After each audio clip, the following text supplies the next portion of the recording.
Você já imaginou uma Amarok de 2 milhões de reais? Isso mesmo, 2 milhões de reais. A Volkswagen e Sign Drive estão doando uma Amarok Barreto 70 anos exclusiva ao Hospital de Amor. Para quem não conhece, o Hospital de Amor é uma instituição filantrópica referência nacional em tratamento, prevenção, ensino e pesquisa em câncer. E quem nos assiste sabe que nós do Agro 360 somos parceiros tanto do Hospital de Amor quanto da Volkswagen nessa ação tão especial. A expectativa é arrecadar ao menos 2 milhões de reais com a venda de números do sorteio. Então temos muito orgulho disso. Uma Amarok série especial, que com apenas 200 unidades numeradas celebra os 70 anos da Festa do Peão de Barretos, que há mais de 3 décadas tem essa parceria forte. Para vocês terem uma ideia, todas as unidades foram vendidas em menos de 24 horas. E se você estiver interessado, as vendas do sorteio vão até dia 28 de novembro e o sorteio será realizado no dia 29 de novembro.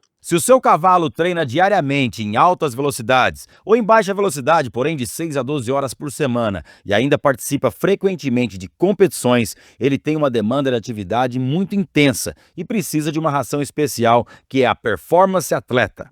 Ela possui 13% de proteína bruta, 12% de extrato etéreo e tem alfafa peletizada, aveia laminada, milho extrusado e óleo de soja, que auxiliam nessa alta demanda por energia e por força muscular. Então, para o seu cavalo de altíssimo desempenho, escolha a Performance Atleta. Acesse o site integralmix.com.br e conheça a nossa linha completa. Pessoal, na estrada, tempo é dinheiro e confiança é tudo. Por isso, os novos Volkswagen Constellation extra pesados não são apenas caminhões, são parceiros de jornada. Eu vou te explicar melhor. Tanto o 20480 4x2 e o 25480 6x2 vêm com o motor 13 litros, 480 cavalos e 2.400 Nm de torque. Isso é força para encarar qualquer subida carregada. E sabe o que mais impressiona? Os dois gigantes simplesmente levam o título de melhor consumo da categoria. E não é só força e economia.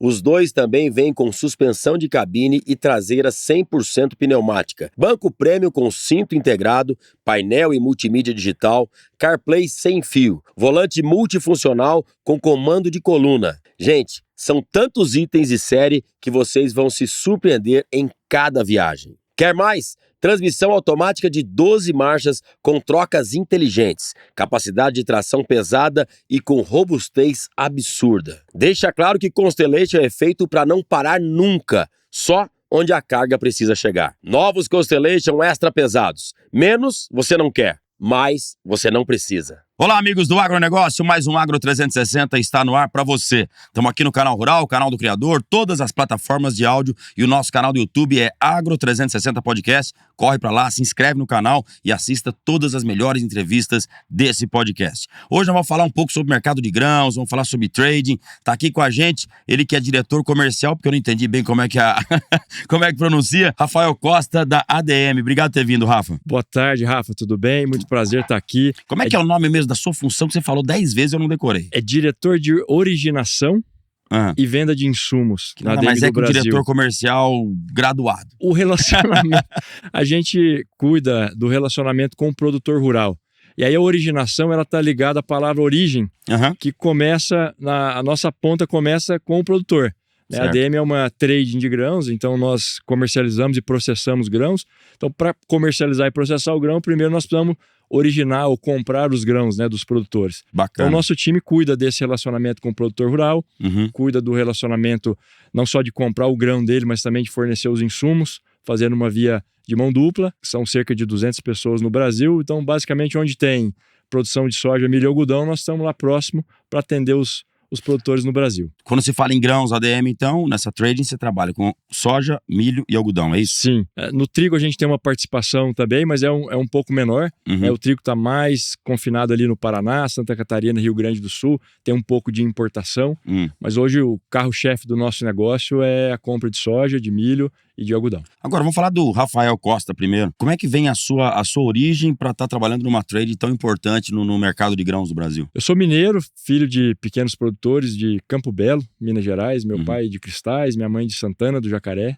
Então nós já nascemos em cidade pequena, contato muito grande com natureza. Meus avós, de um lado, trabalharam com laticínio, pecuária de leite, do outro lado, pecuária de corte, um pouco de plantio de café.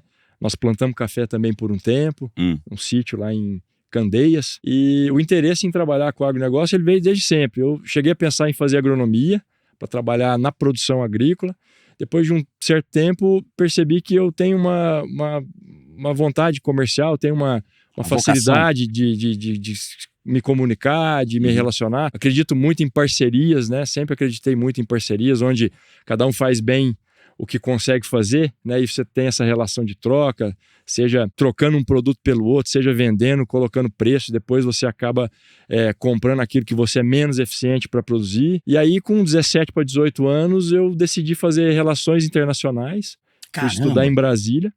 Nada a ver com agronegócio para quem olha de fora. Nada a ver, mas as relações internacionais era pensando em trabalhar com exportação de café. Você já pensava era o na que exportação? nós produzimos na época, exatamente. Então lá com meus 15 para 16 anos, eu sentei com meu pai, falei, pai, quero ser agrônomo. Fui pesquisar, fui atrás das atividades do agrônomo e pensando um pouco mais para frente, falei, na época o café não estava tão bom, isso aí era 98 para 2000, então o preço de café é muito baixo, pecuária de leite estava com uma certa crise também, a própria pecuária de corte na região. Então pensei, se eu for trabalhar como agrônomo, na nossa propriedade é muito pequena, na região nossa aqui não tem tanta demanda, então eu pensei, vou trabalhar na exportação do café, porque é algo que já acontece, né? Pensei no começo em ir ali para Varginha, para poder trabalhar nas trades ali de Varginha, ou vir aqui para São Paulo, Santos. Então esse foi o começo. Nem imaginava do tamanho do mercado de grãos e o potencial que o mercado de grãos ainda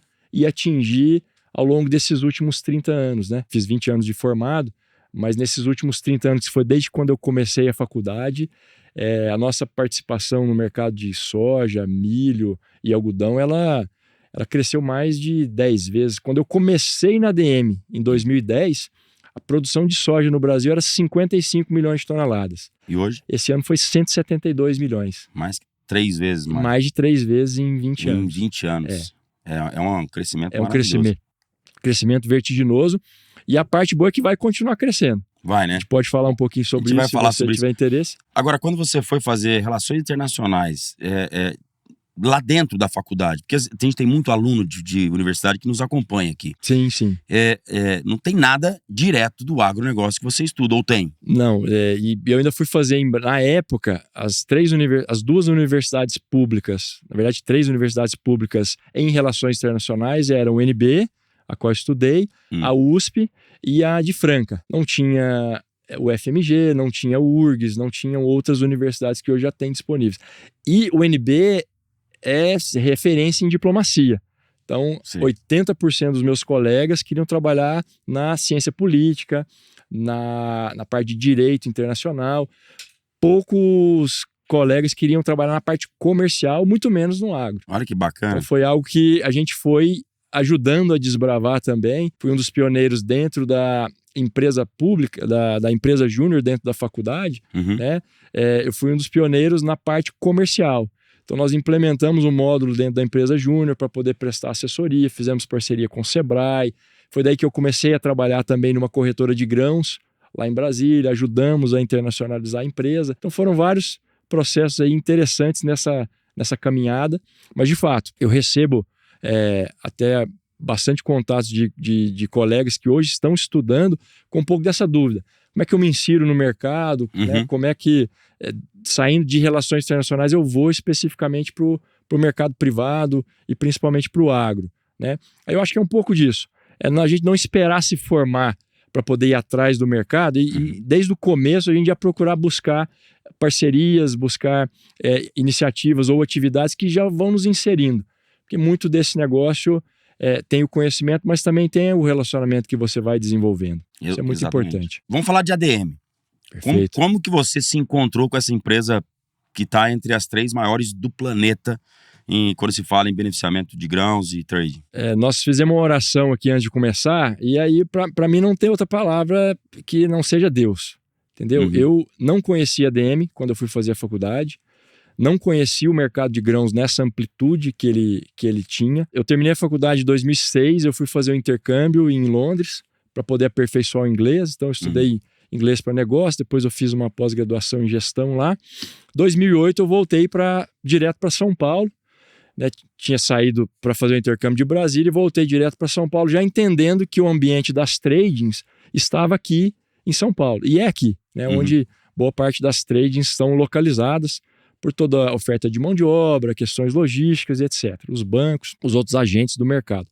Então eu volto para São Paulo e começo a mandar currículos, né? A primeira grande oportunidade que eu tive de trabalho foi dentro da Shimano, que é uma empresa japonesa que fabrica os componentes de bicicleta e de pesca. Você falou o nome, veio à cabeça, o que será que... Aí agora que eu lembrei. Exatamente. Mesmo. Então eu tive uma passagem muito bacana pela Shimano, foram 2 anos, onde eu ajudei a montar a distribuição, que hoje é a Blue Cycle. No começo ela queria iniciar a distribuição própria. Nada a ver com agronegócio. Nada a ver com agronegócio, nada a ver com trading.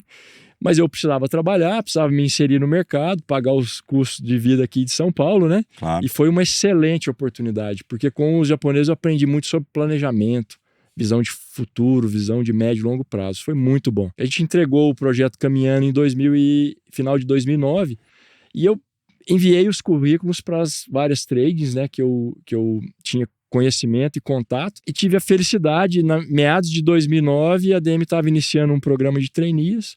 Eu fiz um follow-up ligando para a empresa, olha, encaminhei o currículo há alguns meses, se tiver alguma oportunidade.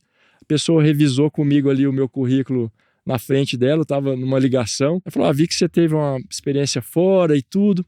Falou, nós vamos começar o processo de trainees para o ano que vem. Se você tiver interesse, foram 8 entrevistas. E eu me lembro como se fosse hoje, eu morava aqui perto da Paulista, morava e trabalhava aqui, a Shimano era na Sampaio Viana, pegava o ônibus no final da tarde, né, finalzinho da tarde, pedia licença ali na Shimano e ia quase 1 hora de ônibus lá do lado do Shopping Morumbi, onde é até hoje a empresa.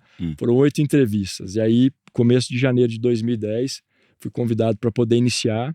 E foi uma dádiva. Eu não tinha a noção exata do tamanho, tanto da empresa quanto do mercado. E esse mercado ele foi crescendo, né, de 2010 para cá.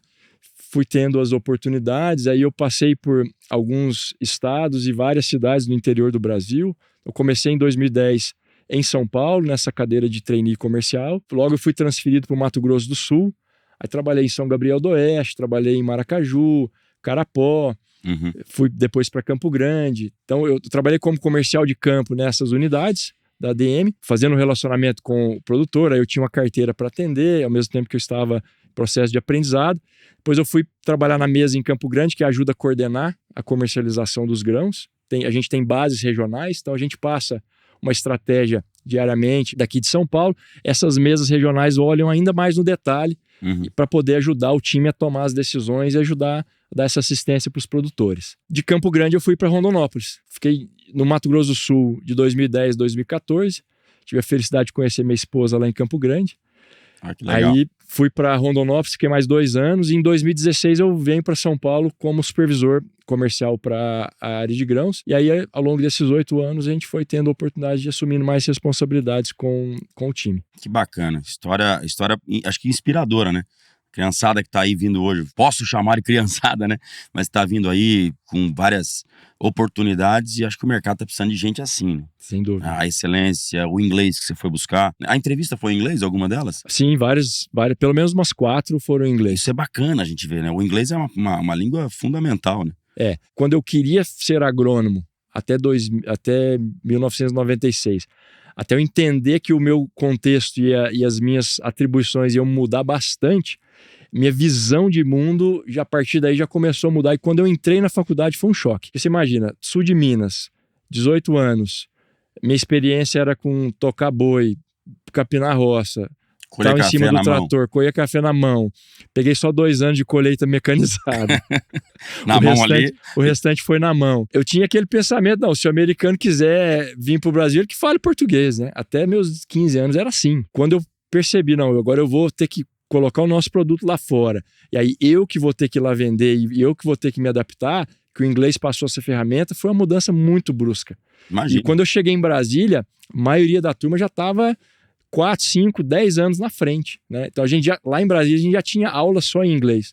Então eu penei bastante. Fiz cursinho intensivo, né? Para eu poder tentar chegar num nivelamento, ainda estava bem para trás. E aí, quando eu me formei em 2006, eu tinha isso muito claro. Falei, não, o inglês é ferramenta de trabalho. O inglês e espanhol, eu falo inglês e espanhol fluentes hoje. E aí, para mim, isso estava muito claro. É ferramenta de trabalho, não é uma opção, né? Então, da mesma forma que eu vou usar a calculadora, me comunicar em inglês e espanhol tem que ser algo que não pode ser uma barreira. Isso tem que ser, na verdade, um diferencial. Com certeza. O conselho que eu pudesse dar para todo mundo que está na escola hoje e vai se formar e vai para o mercado de trabalho, inglês e espanhol, gente, fundamental. Fundamentais. Às vezes não só para quem vai falar com quem é de fora, mas você vai novas tecnologias, aprender qualquer coisa nova. Muitas vezes as tecnologias ou as novidades, elas chegam em inglês até você ter o tempo de traduzir. Então, quem já está acostumado com a língua, ela já sai na frente. Tá andando na frente, sem dúvida, né? Agora, falando de ADM, ela é uma empresa brasileira? A ADM é uma empresa americana. Americana. De 123 anos. Foi fundada no coração de Illinois, que é o nosso Mato Grosso, lá em 1902. Nossa. A empresa foi aberta o capital na Bolsa Americana em 1926. Então tem praticamente 100 anos. Não, 1926. Está com 99 anos agora. Praticamente 100 anos de capital aberto. Uma empresa que sempre entregou resultados muito sólidos a cada trimestre. Então tem uma história muito bonita, é uma história que me inspira. Eu não tinha toda essa visão quando eu entrei na empresa. E acho que isso... Vou fazer 16 anos de empresa, né, em janeiro do ano que vem. É isso que faz a gente ficar, entendeu? Lógico, tem os benefícios, a remuneração, mas essa aderência com os valores, né? Eu já tinha valores muito fortes que vieram de família, mas quando eu entrei nesse ambiente e vi que esses valores eram muito sólidos e parecidos, me fez melhorar os meus valores e, ao mesmo tempo, ter essa ligação muito forte. Uma empresa de 123 anos, para o Brasil nós viemos em 97, quando o Brasil começou a abrir, né, a política internacional brasileira começou a ficar mais fluida, mais aberta. O Brasil foi fazendo as aberturas econômicas a partir de 94, 96, que se intensificou. A ADM veio para o Brasil em 97. Então, comparado com as duas principais concorrentes, que são Bunge e Cargill, ela é muito mais nova de Brasil, comparado com essas outras duas grandes empresas. E hoje é uma empresa de beneficiamento também de grãos, é isso? Exatamente. Então, na compra de grãos, nossos principais produtos, soja, milho, algodão, trigo, e no Brasil nós somos um grande processador de soja.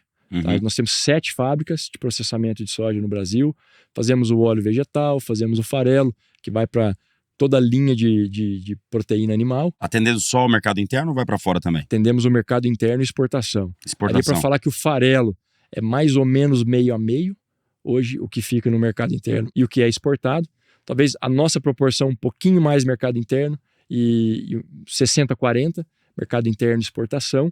O Brasil daria para a gente falar que é quase meio a meio na produção. O farelo fica para o mercado interno e o que vai para a exportação. Farelo só para uso animal, para alimentação. Vai para alimentação humana também. Humana também? Em Campo Grande, nós temos uma planta que é uma das poucas no Brasil, que ela vai concentrando ou isolando a proteína vegetal da soja. E aí a gente usa em emulsificantes, vai para os embutidos. Como assim isolando? É uma tecnologia que ela vai fazendo com que você vai tirando aquilo que não é proteína e vai ficando só proteína. Tem substratos nossos que chega a ter 90% de proteína pura. Caramba, originado da soja. O grão de soja, ele tem entre 32% a 40% de proteína, o grão.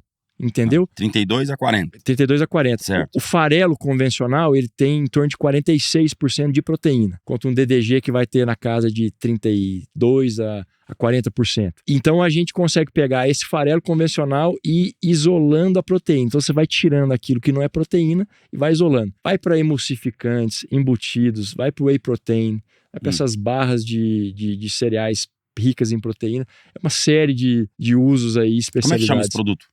A proteína de soja? Ele tem um nome convencional em inglês, white flakes, ou farelo branco. A gente tem alguns produtos que são derivados do white flake, do farelo branco, que aí dependendo do percentual de proteína, ele é ISO 80%, 90%. E esse material produzido, esse white flake, tem uma produção significativa para exportação ou você usa só aqui também no Brasil? Boa parte é mercado interno. Tem um volume que é exportado, mas eu diria que hoje mais de 80% fica no mercado nacional. A fábrica nossa que faz o white flake fica em Campo Grande. Campo Grande, terra maravilhosa. Adoro Campo Grande, adoro Mato Grosso do Sul. Eu sou suspeito para falar, né?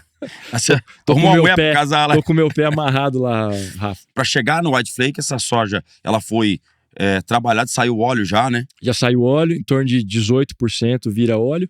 O óleo, nós temos produção própria de biodiesel e também temos o invase. A gente refina o óleo, pega o óleo, quando você processa a soja, você tem o óleo bruto, ele é refinado, desodorizado, tirado todas as impurezas, e aí ele vai para o consumo humano. Nós temos as marcas Vitalive, Concórdia e Corcovado no Brasil. A produção de soja, a gente não deveria industrializar mais aqui no Brasil para exportar mais produto pronto do que, na verdade, exportar a soja em grão? Não seria mais valioso para a gente no Brasil? Nós estamos acho que é um processo evolutivo, e eu vejo, quando eu analiso o Brasil de forma macro, eu analiso que nós estamos bem, estamos numa curva importante de evolução. Eu vou te dar alguns números legais. Hoje a gente produz 170 milhões de toneladas, a gente esmaga e consome internamente 60 milhões dessas toneladas. Então, 100 milhões, um terço, a gente processa internamente. Do que a gente processa internamente, metade do farelo fica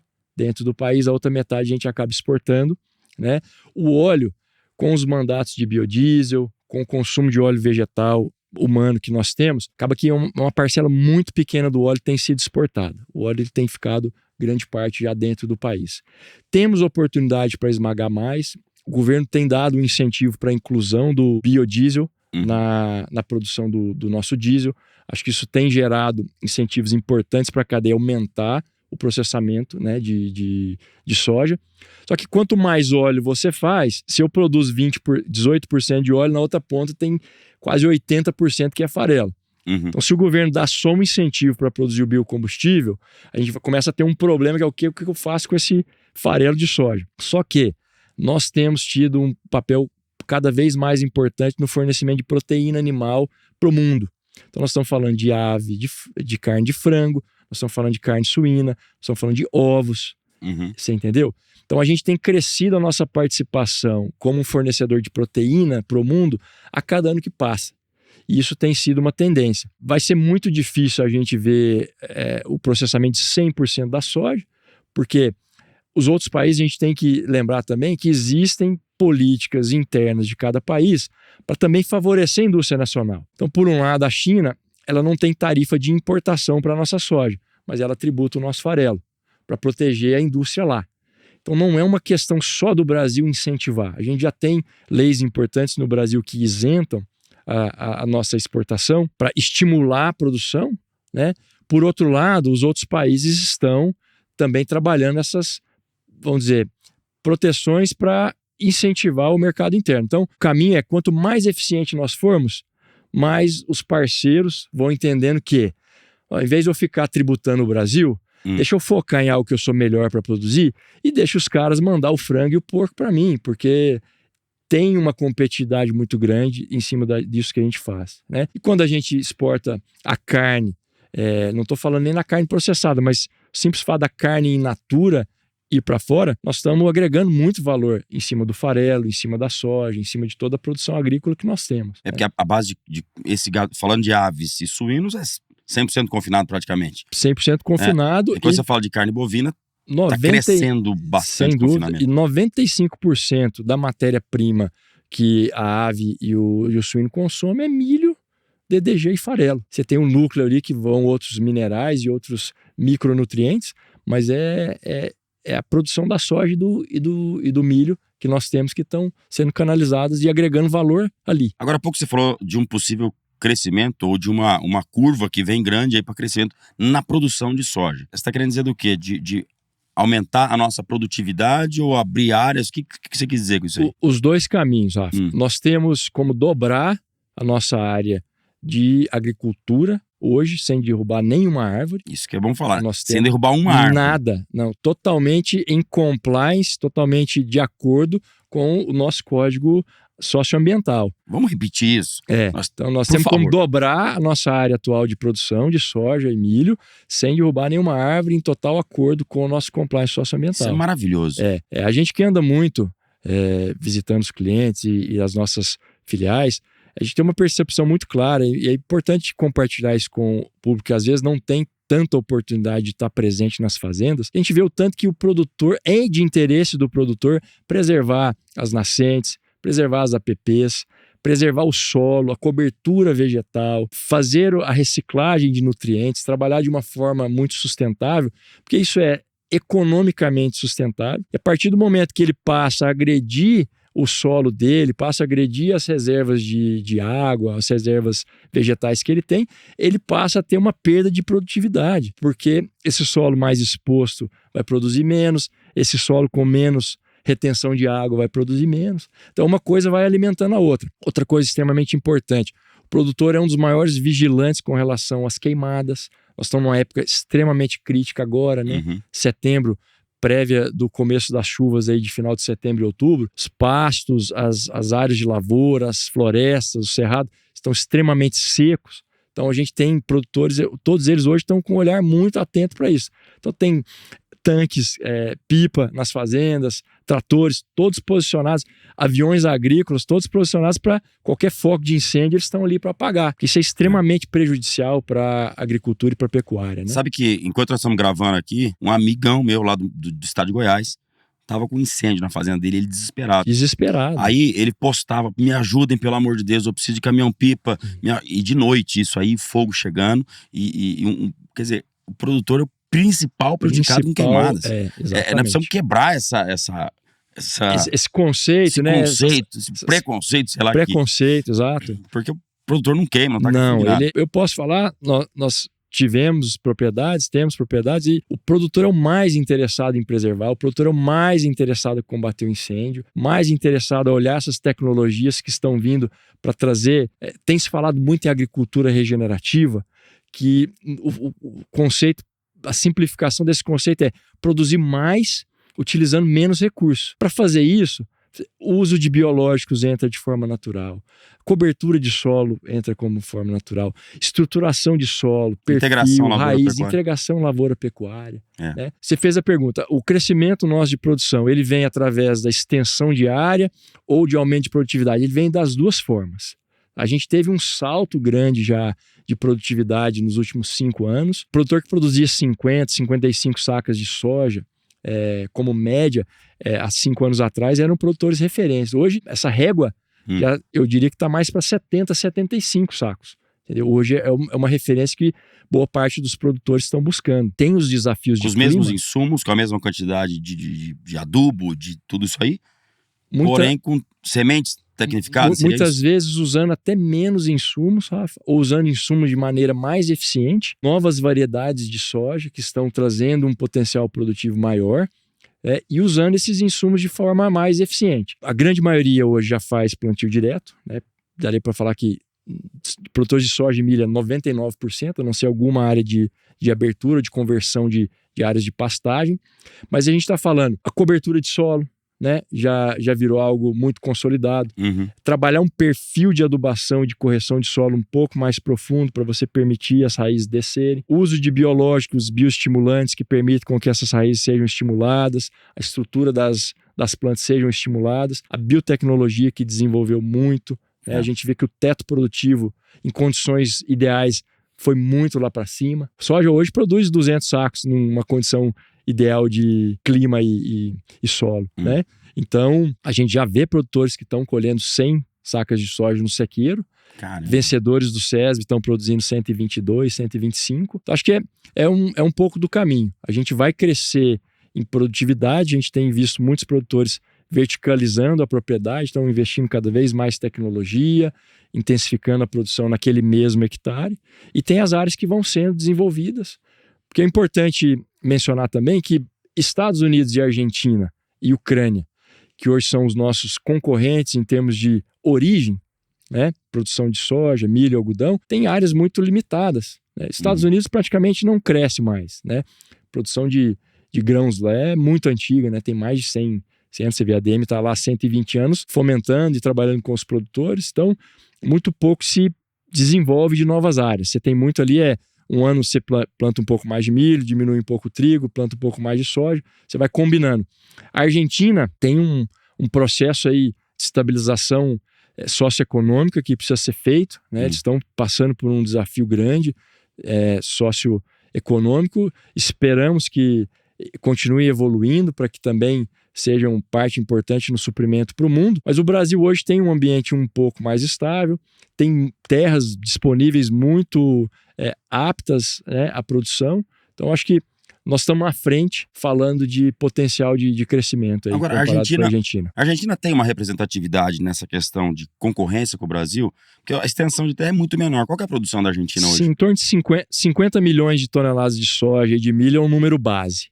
Certo. Né? Então a gente produziu esse ano 172 de soja, então a gente produz 3 vezes mais do que a Argentina na soja. Milho, produção somada, safrinha, vai ser algo como 132, 135, a Conab ainda vai afinar esse número, mas vamos falar grandes números, 130. Então é 2,5 vezes a produção de milho da Argentina também. E mesmo com a produção tão pequena, ela concorre diretamente com a gente? Ela concorre porque ela tem um mercado interno pequeno. Então a Argentina acaba sendo um exportador relevante. E a Argentina, pouco diferente da estratégia do Brasil, ela incentiva menos a exportação de soja e incentiva mais a exportação de farelo. Só que ela faz isso... Que é o que eu te perguntei agora há pouco. Mas ela faz isso da seguinte forma: o imposto de exportação da soja é maior do que o do farelo. Então ela acaba penalizando o produtor porque ele paga o percentual aqui... Agora de cabeça eu posso estar falando para lá e para cá. Em torno de 25% é a exportação de soja. E o farelo é um pouco menos. Então, nesse sentido, ela beneficia a exportação de farelo. Mas ela acaba pesando em cima da rentabilidade do produtor. O Brasil isenta tanto o farelo quanto a soja. Agora, voltando um pouco na questão do aumento de produção, com o aumento das áreas, você vai entrar em área que tem boi. A gente não vai apertar um pouquinho a produção de carne, não pode atrapalhar um pouco nesse sentido, que eu estou vendo muitas áreas tirando boi e arrendando para soja. Esse é um ponto excelente de discussão, e eu acho que o que a gente está vendo hoje na transformação, acho que transformação é a palavra, na pecuária, porque está evoluindo muito e está evoluindo muito rápido. Meu sogro é pecuarista e há 10 anos atrás matava boi de 5 anos. Você entendeu? Hoje, você falar matar boi de 3 anos... já parece ser assim, eu tô deixando algumas oportunidades na mesa, porque eu poderia estar intensificando, talvez com um pouquinho de tecnologia, matando com 2 anos e meio que seja, entendeu? Então já tem um ganho na mesa. Estamos falando nem de 2 anos, que já tem muita gente fazendo. Então acho que a tendência, Rafa, as áreas vão sendo primariamente usadas para lavoura, mas você tem o benefício da integração e você tem o benefício da produção tanto de farelo quanto de DDG, que tem aumentado muito, permitindo com que você consiga, né, você recriar e matar o gado, fazendo uma inclusão tanto de DDG quanto de farelo na dieta, entendeu? E aí a gente vai para um modelo mais parecido com o do americano, né? O americano cria o bezerro, nasceu no Texas, dali ele nem é recriado, né? Ele já vai direto para confinamento. Com as extensões que nós temos, aí tem o benefício econômico ainda, então você ainda faz sentido trabalhar um bezerro ali de ano sobre ano, e aí você começa a intensificar ele a partir dali, né, de forma mais forte. Mas eu acho que é uma tendência, né? O pecuarista ele vai ter que estar muito atento e trabalhando essas ferramentas dentro da propriedade. Então, a integração é uma coisa interessante, que a gente não pode nunca esquecer, e acho que isso vai perpetuar, mas eu vejo que pode acontecer um fortalecimento dos confinamentos. Com certeza. Um crescimento. Sim, isso como acontece nos Estados Unidos. A gente já observa isso, né? Você tem plantas de DDG hoje muito grandes no Mato Grosso. O confinamento no Mato Grosso tem aumentado ano após ano. Você tem produção de etanol em Goiás, produção de etanol no Tocantins, no Paraná. Então, e essas novas plantas que estão sendo projetadas aí para 26, para 27, 28, deixam claro que isso é uma tendência. Então nós vamos ter cada vez mais DDG disponível num custo mais baixo, mais próximo da onde você tem uma oferta de gado de recria, possibilitando, né, um aumento de confinamento e um aumento de semi-confinamento ou um trabalho mais intensificado dentro da fazenda. Talvez o produtor ele não, né, às vezes ele tem lá 1.000, 2.000 cabeças que ele mata por ano, ele pode fazer uma parceria num confinamento ou ele pode começar a mexer dentro da propriedade e intensificar a propriedade. Acho que são vias que não podem passar despercebidas pelos pecuaristas para os próximos anos, senão o nível de defasagem pode ir ficando muito grande. Entendi. Entre um produtor muito eficiente de carne e um produtor que não se adequou. A tendência é essa, né? A tendência é essa, tem que ficar muito atento. É isso Da aí. mesma forma que os produtores de grãos estão a cada ano buscando novas tecnologias, olhando essas tendências, eu diria assim para os pecuaristas, tem que estar atento, olha o que o vizinho está fazendo, busca referências, né? Tem muita gente fazendo coisa muito boa que vai garantir a sobrevivência dele na propriedade, né? Sem é isso dúvida. que a gente acha que é bacana, né? A gente vê um movimento de consolidação, grandes grupos estão crescendo e consolidando áreas, mas é muito bacana a gente ver sucessão familiar, né, os produtores que vieram da geração dos anos 80 que abriram essas áreas hoje estão fazendo a transição e tem pessoas bem preparadas que estão assumindo essas propriedades e tocando as propriedades de forma muito eficiente. A gente fica muito, muito feliz, muito orgulhoso de ver isso. É a bola da vez. É. Xará, vamos falar um pouco da questão do etanol do milho. Tive recentemente no Mato Grosso, passei por uma usina de etanol, fiquei encantado do Enorme, tamanho né? daqui. Coisa Parece mais uma linda. cidade, né? Parece uma cidade. Eu fiz um videozinho, mandei pra minha esposa, ela falou, não, isso é uma cidade, não é uma usina, é uma coisa maravilhosa. O custo do litro de etanol da cana em relação ao milho é mais barato? Qual é a grande vantagem do etanol de milho? A rentabilidade dessas empresas tem sido uma rentabilidade boa. Quando a gente fala de custo, o etanol é um commodity igual a soja, o milho, o farelo. Uhum. Então, os preços são de demandas e ofertas no mundo. Isso vem derivando e vindo para dentro do Brasil. Então, não adianta uma planta de etanol lá em Sinop, não, eu quero vender etanol aqui a X, se em Ribeirão Preto tem o etanol no nível de mercado internacional que chega lá mais barato. Ele vai acabar não vendendo porque ele vai perder mercado. Mas hoje, olhando o preço de bomba, o preço de distribuição, o etanol ele consegue ser competitivo no Mato Grosso, consegue ser competitivo no Goiás, nas outras regiões, e entregar uma margem bem interessante para as empresas que estão produzindo etanol e DDG. A qualidade do produto não tem diferença entre Não. cana-de-açúcar e milho? É a mesma. É a mesma. É a mesma. Nos Estados Unidos é forte a produção do etanol de milho lá, né? Perfeito. Inclusive a ADM é a maior processadora de etanol de milho nos Estados Unidos. Mas ele não é tão Presença usual relevante. quanto no Brasil, nos Estados Unidos, é? O etanol de milho, Não, no posto mesmo, na bomba ali, eu não vejo muito o etanol. americano usando etanol. lá o mandato é parecido com o que nós temos para a gasolina. Então você tem uma inclusão do álcool na gasolina Uhum. e aí que vai praticamente todo o consumo do etanol para os Estados Unidos. Ele vai dentro, ele vai embarcado na gasolina. Então você não tem os carros flex que nós temos aqui que rodam 100% em etanol, na grande maioria. Aquele flex fuel que a gente vê nos carros americanos, ele não significa igual eu posso pegar meu carro aqui e E abastecer encher ele com de 100% de álcool. 100% de álcool. Não pode. Não. Eu achava que tinha Isso mesmo. é uma tecnologia mais tupiniquim. Que tá dando certo. E como dá. Ah. E como dá. Tem Que- um ponto importante que eu ia só complementar. Claro. Tem trabalhos já em andamento, Rafa, para desenvolver equipamentos agrícolas que rodam com etanol. Olha, A John Deere tem feito trabalhos assim, outras empresas. Então a gente tem uma expectativa de que para tratores para mesmo? tratores, Colheitadeira. colheitadeiras. Aí tem um desafio grande que a gente vê que quando você vai para um torque maior, o etanol tem algumas restrições comparadas com o diesel. Uhum. Mas a tecnologia está aí, né? Eu acho que com esse tanto de etanol disponível que nós temos hoje no Centro-Oeste, faria total sentido e deixaria o Brasil ainda mais competitivo numa frente como essa, né? Então, Seria vamos maravilhoso, torcer né? que dê certo, né? Acho que é algo que a gente pode esperar e que deve vir novidades pelos próximos anos. Que maravilha. Tava falando do DDG, né? Sim. Que é um subproduto do milho. É só do milho que vai pro etanol ou qualquer industrialização do milho tu Não, vai ter o DDG? tem que ser essa fermentação que faz a fabricação do etanol. Outros tipos de moagem sem fermentação não produzem o DDG. Então eu só vou ter acesso ao DDG se eu for um confinador ou precisar, eu vou ter desde que eu tenha uma indústria De etanol. de etanol por perto. Exato, exatamente. É uma das grandes sacadas, porque o etanol tem um valor agregado muito maior.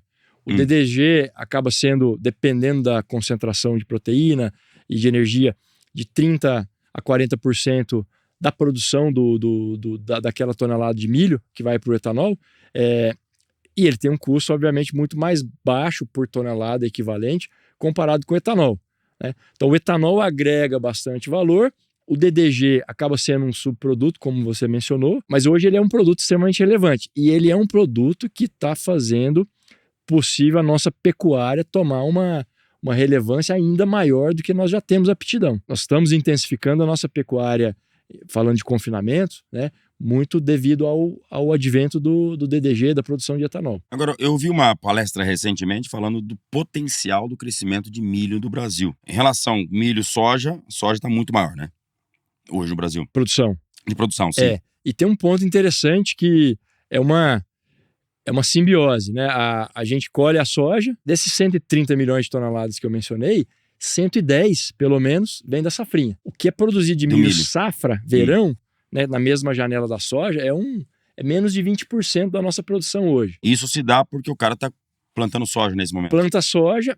Ele planta a soja agora em setembro e outubro, colhe a soja em fevereiro, planta o milho dentro de fevereiro, vai colher esse milho junho e julho. Certo. Entendeu? Então é uma sinergia muito grande, porque em cima do mesmo hectare, você está colhendo 2 safras. Né? Uhum. A gente falava safrinha, só que hoje o sujeito está colhendo 130, 150 sacos de milho em cima do mesmo hectare que ele colhe 60, 70 sacos de soja. E se ele plantasse na safra? Aí você tem um potencial produtivo maior. Estamos falando aí de entre 180 e 230 sacos, numa média. Mas quando você coloca a produção de soja consorciada com a de milho, a rentabilidade somada das duas é maior do que só a produção de milho safra. Mas falando em exportação de milho, a gente não deveria olhar com isso também com outros olhos e para crescer um pouco mais a produção de milho no Brasil? Sim, sem dúvida. A produção de etanol tem subido o nosso consumo interno doméstico, e aí o milho, hoje ele já é uma tendência diferente da soja. Soja, 63%, 65% é exportado, o milho é em torno de 70% fica no mercado doméstico. A gente deve ter um consumo doméstico de milho entre 85 e 90 milhões de toneladas esse ano.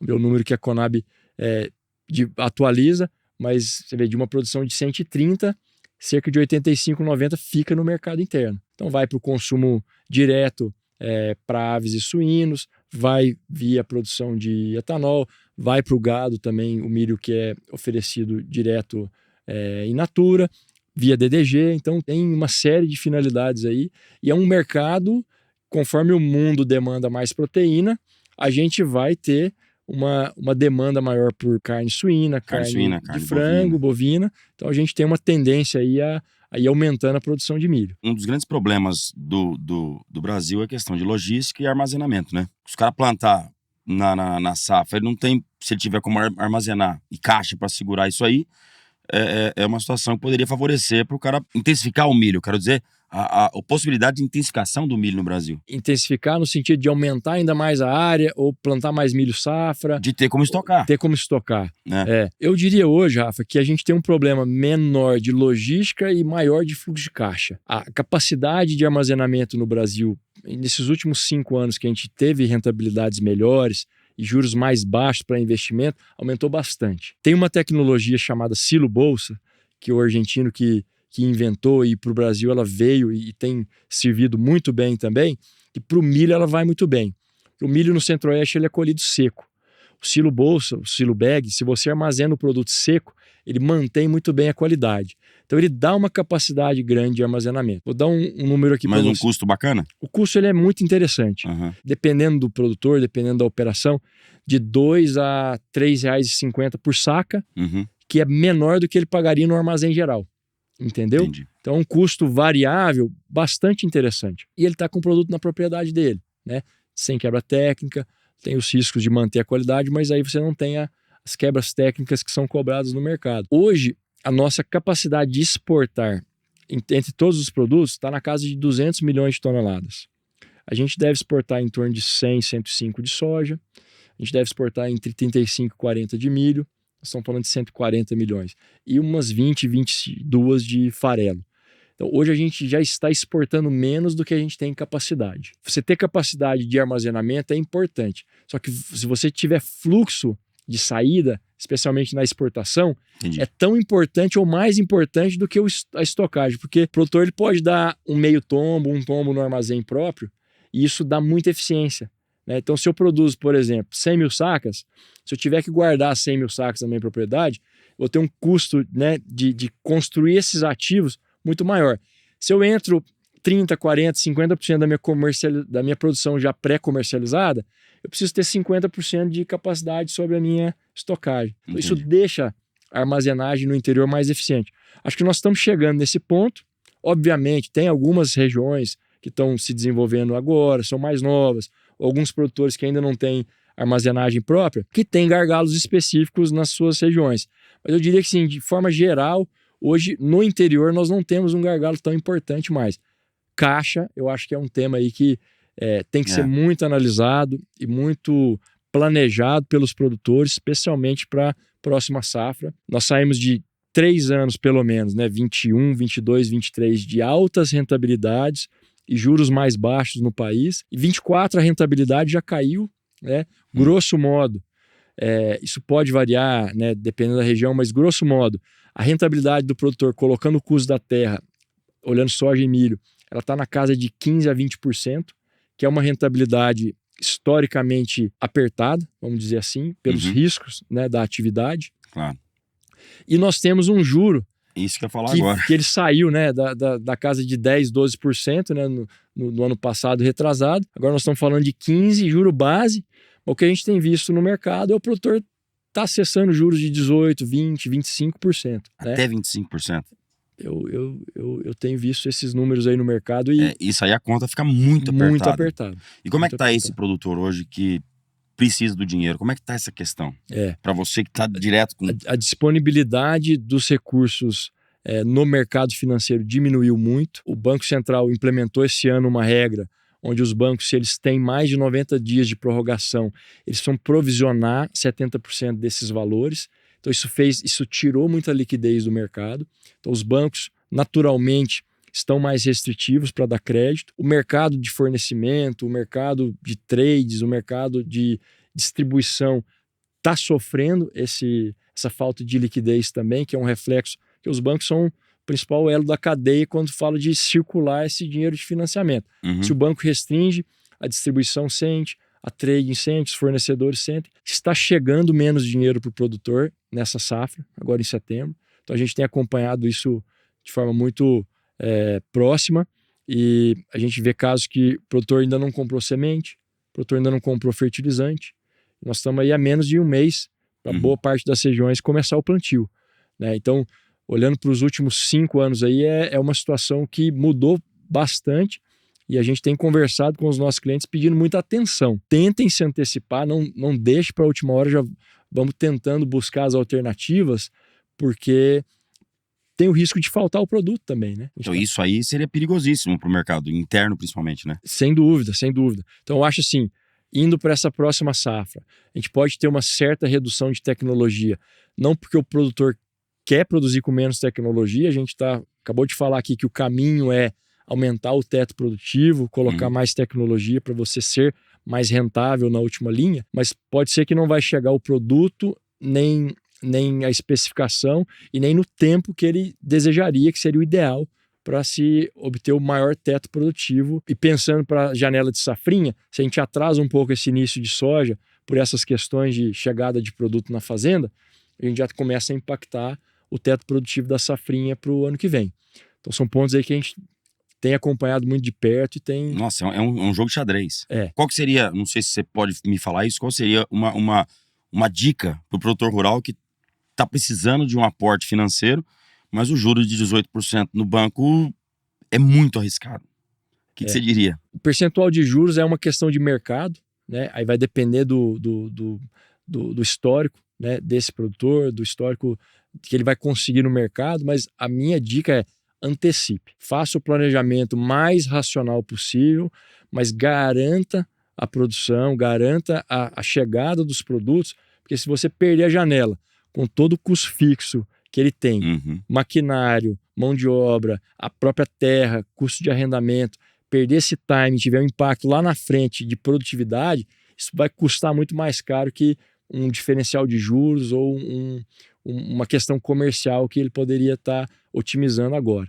entendeu? Então acho que a mensagem para esse próximo ano aí vamos pé no chão, vamos garantir que a gente plante com a tecnologia que a gente previu, fazendo o que depende da gente, né? Porque ainda tem o fator clima, que é um ponto de risco, né? Mas o que depender da gente, a gente tentar fazer o melhor possível para garantir uma sobrevivência, até a gente chegar num cenário um pouco mais claro para o ano que vem, esperar que essas taxas de juros possam melhorar, que a liquidez para o mercado ela volte um pouco mais, para que ele tenha aí, né, um pouco mais de condição de se planejar e de escolher. Mas agora, setembro, quem não comprou, acho que tem que buscar as alternativas, né, sentar com os parceiros, tomar essas decisões, não deixa para o final de setembro, porque o risco é muito alto. Agora, e o algodão? Como é que nós estamos na questão do algodão? O algodão é uma cultura que, quando o mercado global ele começa a entrar num cenário mais próximo de recessão, juros mais altos, né? Então a gente vê os Estados Unidos com déficit fiscal, subindo juros, China reduzindo o crescimento do PIB, outros países também vamos dizer, em um ritmo, né, de desaceleração. Ele é um produto que sente, isso é normal, né? As pessoas vão comprar menos roupas, substituição por produtos sintéticos, isso aí é normal. Então a gente vê um achatamento aí nos preços, mas a gente também olha muito o lado da oferta. O Brasil vinha num crescimento de área, diminuiu um pouco esse ritmo, então a gente não deve crescer tanto a área de algodão para essa próxima safra. E um olhar atento sobre a produção nos Estados Unidos, né, que é o nosso principal concorrente aí. Também a China tem uma produção interna. Então acho que nesse cenário também é um cenário de cautela. Não estamos em anos tão bons quanto nós tivemos aí 2, 3 anos atrás. O produtor de algodão ele é um produtor muito tecnificado, um produtor que normalmente vende 1, 2 safras antecipadas. Então ele tem condição de fazer um planejamento antecipado e se manter na atividade com rentabilidade. É difícil aconselhar o produtor de algodão hoje a não, vai mais para a boca da colheita para venda, ou deixa o produto armazenado e vai especular um pouco. É algo que a gente não daria de conselho hoje, não. Tentar se antecipar nos planejamentos também. Agora, voltando na soja, tem alguma expectativa de preço de soja? Hoje está falando o quê? 120? Porto, na casa de 142, 145 reais. No Porto? No Porto. No interior, aí os preços vão girar nessa casa de 120 a 135 reais, dependendo de onde a gente está falando, né? Região de Lucas do Rio Verde ali, nós vamos estar falando de 125 reais. Se pegar Uberlândia, 133, 135 reais, algo nessa casa aí. Mas alguma expectativa para voltar na casa dos 160 ou isso ainda é um sonho? Com o cenário atual é difícil, assim, se a gente não tiver grandes variações de câmbio, se a gente não tiver uma quebra relevante. Agora nós estamos olhando mais a produção desse final de ano e começo do ano que vem na América do Sul. Dos Estados Unidos não tem aonde a gente tirar uma quebra de safra, porque eles já estão próximos de iniciar a colheita lá. Está indo muito bem o desenvolvimento das lavouras lá, né? Então o americano ele vai entrar colhendo, na verdade já começou a colher um pouco, mas a expectativa é que colham bem, tanto soja quanto milho. Daqui a pouco o mercado começa a olhar para a nossa safra, né? Então para o Brasil, eu acho que a gente não diminui a área, a gente deve marginalmente aumentar um pouco a área de soja. A Argentina também deve manter a área de soja. Eles têm lá uma relação que a Argentina, sim, é uma safra de soja ou uma safra de milho. Então, talvez eles aumentem um pouco a área de soja, mas eu não vejo grandes aumentos de área que poderiam justificar o preço também e tão lá para baixo, né? Eu acho que a oferta global para a soja, ela está bem equilibrada, principalmente com o nosso mandato para biodiesel e o mandato nos Estados Unidos também recente, que ainda precisa ser confirmado, mas desenha para que seja dado a partir de janeiro do ano que vem. Nesse cenário, nós estamos com oferta e demanda bem equilibrados. Então eu vejo uma tendência de preços mais estáveis. Se tivermos uma quebra relevante no Brasil ou na Argentina, aí sim a gente pode ir para patamares mais altos. Se tivermos uma produção muito acima aí de 170, 175 milhões para o Brasil ou de 50 milhões na Argentina, a gente pode ter uma certa pressão, ou talvez alguma mudança considerável nas políticas de inclusão de biodiesel, tanto no Brasil quanto nos Estados Unidos, pode também impactar um pouco o lado da demanda. A dica é fazer a lição de casa, fazer direitinho na reguinha ali. Bom, os insumos vamos ter que comprar agora, né? Quem não comprou, vamos ter que comprar agora setembro e outubro. A venda da soja, né? Se eu puder dar uma dica, vamos fazendo, né? As precificações e colocar um preço médio, até porque se ele vende hoje uma parte, já travando uma parte dos custos, já garante uma rentabilidade, não é uma rentabilidade tão alta, mas você já começa a ter um nível de assertividade. Temos que pensar nessa questão de logística do transporte também na colheita, deixar para vender tudo lá, você corre o risco, né, de engargalar a sua colheita e o plantio do milho. Então, acho que trabalhar ali 20%, 30% de comercialização prévia, eu acho que é saudável. Alguns produtores normalmente fazem mais do que isso, mas acho que para quem tem uma tendência a arriscar um pouco mais, eu diria que esse ano um pouco mais de pé no chão, para garantir a sobrevivência, né? Como a gente está falando de mercado de grãos, a gente podia até dizer que essa tarifa dos Estados Unidos, que está aí nessa polêmica toda, ela não interferiu para o mercado de grãos no Brasil, né? Não porque a gente não exporta, né, soja e milho para os Estados Unidos, nem algodão. Então a gente acaba concorrendo com eles nos mercados de destino. A tarifa entre Estados Unidos e Brasil não impactou o mercado de soja, milho e nem de fertilizantes. Mas ela não pode refletir na questão da proteína animal? Proteína animal, para carne de boi, sim. Então, eu estou dizendo a demanda da sua produção de farelo, por exemplo, que vai para a proteína animal. Pode, ali na frente, dar um reflexo, uma marola ali? O impacto inicial foi uma queda do preço do boi, porque a gente também exporta para os Estados Unidos, apesar de concorrermos com eles nos destinos, eles também importam carne brasileira. Inicialmente, né, tinha um analista falando de arroba de 350 nessa época do ano agora, nós estamos vendo mais para 310, 320. Um impacto imediato foi esse dos Estados Unidos. Só que o mercado global ele vai se reajustando. Então a gente exporta menos para os Estados Unidos, a gente começa a acessar alguns mercados que os Estados Unidos exportariam e fica mais carne para o mercado americano, para o mercado doméstico. Acaba se adequando. Acaba se adequando no médio prazo, né? O que tem nos beneficiado é a guerra China-Estados Unidos de tarifas, porque aí sim o Brasil e os Estados Unidos concorrem diretamente fornecendo para o mercado chinês, especialmente a soja. Né? A China compra 100 milhões de toneladas. De 100 milhões que nós exportamos para o mundo, 70 milhões. Estou só falando grandes números, claro. Porque quem tiver mais atento e acompanhando mais vai falar, pô, tá passando... mas só para a gente ter noção de grandeza, para falar desses fluxos. Então, 70 milhões do que a China compra vem do Brasil.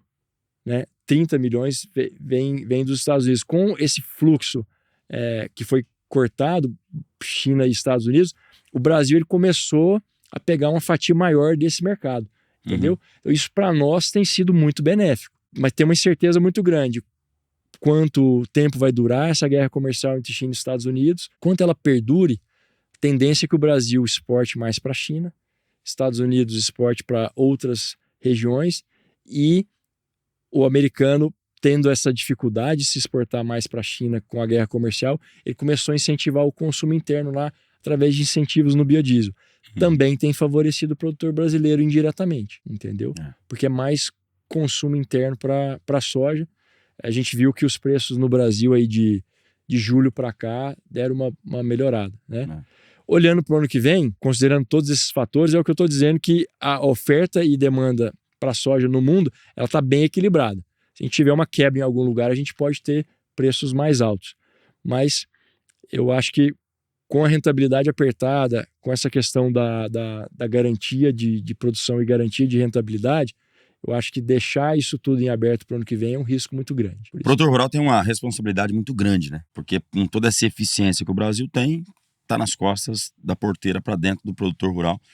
Então temos que fazer a lição de casa. Acho que essa dica é fundamental.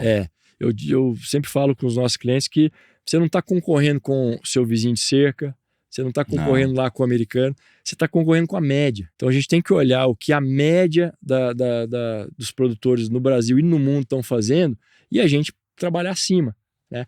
Média, com exceção do Rio Grande do Sul, média do Brasil foi cerca de 62, 63 sacos de soja. Quem está produzindo nessa média ou para baixo tem que se preocupar. Tem que buscar os parceiros, né?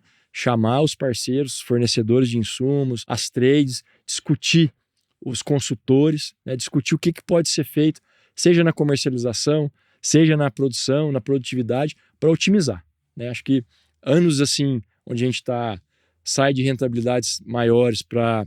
Não vou falar que a gente está entrando numa crise, mas a gente está sendo desafiado. É importantíssimo a gente rever todos os processos e tudo que a gente vem fazendo, porque sempre tem oportunidade, né, Rafa? Sempre tem uma oportunidade de cortar custos, sempre tem uma oportunidade de otimizar um processo, aumentar a produtividade, vender ou comprar melhor. Se a gente olhar para dentro do nosso negócio, nós vamos achar oportunidade de melhorar que nos anos bons aí a gente acaba não olhando com a lupa isso daí, porque não dá tanto impacto, né? Mas hoje qualquer 2, 3% para lá e para cá, muda em tudo. custo ou produtividade, muda Muda muita totalmente coisa. o negócio. Agora, sabe o que é bacana? Eu ver a sua história de um cara que veio de família de produtores rurais, de médios, pequenos produtores. Pequenos, né? Pequenos produtores, hoje trabalhar numa trade desse tamanho, dessa representatividade no mundo inteiro. Você brilha os olhos para falar do agronegócio, né? E quando você fala de coisa, de números de grandes escalas, de coisas grandes, nada mais é do que aquilo que você fazia lá junto atrás. com seu pai, com seu avô, com sua família. O orgulho de trabalhar nesse negócio é muito grande porque é justamente isso. Não me vejo fazendo outra coisa porque os nossos clientes, os nossos parceiros são muito simples, por essência, né? Às vezes você fala de um cliente, você está ali com ele no telefone, você vai na fazenda, você conversa, você olha as cifras de faturamento da propriedade, o que passa ali de receita, o que passa ali de volume de compra, e aí você senta para conversar a simplicidade que a gente volta lá na raiz do negócio, né? O Brasil, nós temos uma vocação muito forte na agricultura, na agropecuária. As pessoas são muito simples, as pessoas são muito bem intencionadas, querem fazer o negócio bem feito, né? Então eu acho que nós, como um elo importante da cadeia, de fazer essa comunicação, de fazer o transporte, a gente fala, né, o propósito da ADM é enriquecer o potencial da natureza, ou desbloquear o potencial da natureza, é isso, são milhares de produtores que estão aqui produzindo, né, com carinho, com gosto pelo aquilo que fazem e alimentando várias famílias, inclusive a própria, ao redor do mundo. Isso é muito gratificante, entendeu? Então é por isso que é um negócio que é apaixonante, que a gente tem uma vocação muito grande, né, falando do Brasil, e que nos faz ter muito orgulho, né, de participar e pertencer. É isso aí. E agora você tem que pertencer a outro grupo, da comitiva Volkswagen. Opa! Olha aqui um presente para você da comitiva Volkswagen, de ter participado aqui com a gente. Quero te agradecer por ter vindo demais. Muito obrigado, Rafa. Aí tem uma fivela, tem um boné da Volkswagen também. Olha aí, ó. Ô, rapaz. Só que você leva também o do Agro 360. Ó. Esse aqui é seu também pela participação. Muitíssimo obrigado. Quero te agradecer, meu xará. Excelente mesmo. Eu que agradeço o convite, a gente fica à disposição. Se eventualmente o pessoal que está assistindo enviar dúvidas ou quiser aprofundar um pouco mais nos temas, né? Como que te encontra? Estamos aqui à disposição. O meu número de celular é 11 9... Pode colocar aqui? Pode. Então vai, pode falar. 11 9 6377 3042. Podem me chamar. Se tiver produtor rural assistindo aí, quiser entrar em contato conosco, não fazem negócio. Se tiver gente da cadeia que quiser entrar em contato, tirar dúvida, explorar mais alguma coisa, fiquem à vontade. A ADM é uma empresa muito simples, muito aberta e muito transparente. Então a gente você seria o canal direto entre o produtor rural e o resto do planeta? Seria isso? É o nosso time, né? Você é ADM, não é você, Rafael. Nós fazemos essa ponte. Nós temos um time, são 200 comerciais e mais de 650 pessoas trabalhando todo esse relacionamento com o produtor. Porque aí nós estamos falando original grão. Então você tem a parte da comercialização, você gera o contrato. Nós temos hoje, quando a gente fala da linha de clientes, nós temos o transportador, o motorista. Ele é considerado para nós um cliente, dado a relevância do transportador e do motorista para nós. E a gente tem todo um time operacional, nós temos 28 armazéns, fora as 7 fábricas de esmagamento de soja no Brasil. Tem todo um time operacional, logístico, administrativo, back-office, todo um time muito engajado para poder ajudar a gente a fazer essa conexão. É um privilégio, é um trabalho todo em equipe. Parabéns, isso é agronegócio, direto de São Paulo, da capital, para o mundo. Para o mundo. É isso aí. A gente fala onde tem produção de grãos, nós estamos lá, e se não estamos, nos convidem que nós vamos chegar. É isso aí. Obrigado, Rafa. Obrigado mesmo pela sua presença aqui. Prazer, tá? Sucesso a todos, uma excelente safra, excelente início de plantio e contem conosco. É isso aí. Mais um Agro 360 especial tá feito para você aqui com o Rafael Costa, esse cara que, manja muito do mercado de grãos. Semana que vem nós estamos de volta com mais Agro 360 para você. Até lá.